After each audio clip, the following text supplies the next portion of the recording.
वह जंगल में अपने 3 मित्रों बंदर, गीदड़, सियार और ऊदबिलाव ऑटर के साथ रहते थे। चारों बहुत नेकदिल, दयालु और सच्चे प्राणी थे। वे प्रतिदिन संकल्प करते, आज हम कोई शुभ कार्य करेंगे, किसी की मदद करेंगे। दृश्य 1। वन का जीवन। सुबह का समय था। सूरज की किरणें पेड़ों की शाखाओं से छनकर नीचे आ रही थीं। चारों मित्र एक बड़े वटवृक्ष के नीचे बैठे थे। खरगोश बोला, मित्रों, आज पूर्णिमा का दिन है।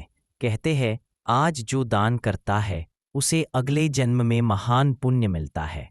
बंदर हंसते हुए बोला, तो चलो, आज हम भी दान करें। मैं फल लाऊंगा। ऊदबिलाव बोला, मैं मछलियां पकड़ लाऊंगा।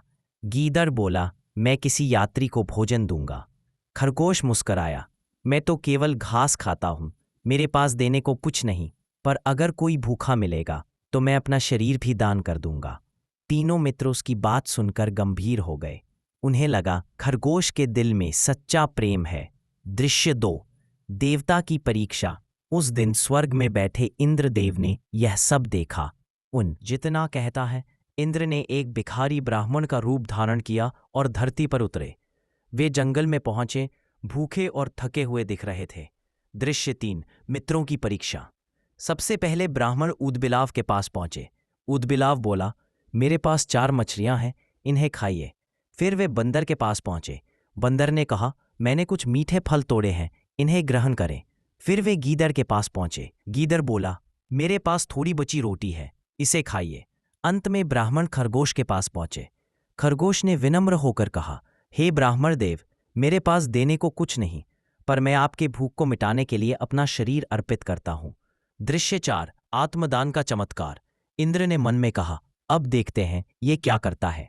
खरगोश बोला, हे ब्राह्मण, पास ही लकड़ी का ढेर है, उसमें अग्नि जलाइए।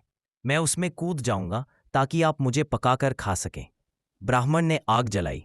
खरगोश बिना डरे, प्रेम और करुणा से भरे मन से बोला, मेरे इस शरीर में कोई स्वार्थ ना। वह अग्नि में कूद गया, पर जैसे ही उसने छलांग लगाई, अग्नि ठंडी हो गई। खरगोश का शरीर जलने के बजाय ठंडी चांदनी की तरह चमकने लगा। तभी ब्राह्मण का रूप बदल गया। वह स्वयं इंद्रदेव थे। दृश्य 5। वरदान और अमरता।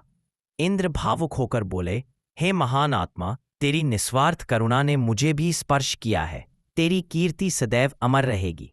फिर इंद्र ने अपने दिव्य हाथों से खरगोश की आकृति ली और कहा, तू सदा चांद पर चमकता रहेगा, ताकि हर युग के लोग तुझे देखकर सीखें। सच्चा दान वस्तु का नहीं, मन का होता है।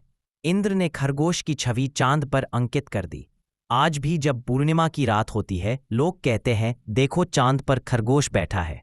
दृश्य 6। बुद्ध का उपदेश। बहुत वर्षों बाद जब गौतम बुद्ध अपने वर्तमान जन्म में थे, उन्होंने अपने शिष्यों को यह कथा सुनाई और कहा, जिस दिन मनुष्य अपने स्वार्थ को छोड़कर दूसरों के लिए जीता है, उसी दिन वह स्वयं प्रकाश बन जाता है। करुणा ही सच्चा धर्म है। सभी भिक्षु नतमस्तक हो गए। उनके चेहरों पर शांति और आभा। सच्ची महानता किसी के धन या शक्ति में नहीं, बल्कि उस प्रेम और करुणा में है जो हम दूसरों के लिए महसूस करते हैं।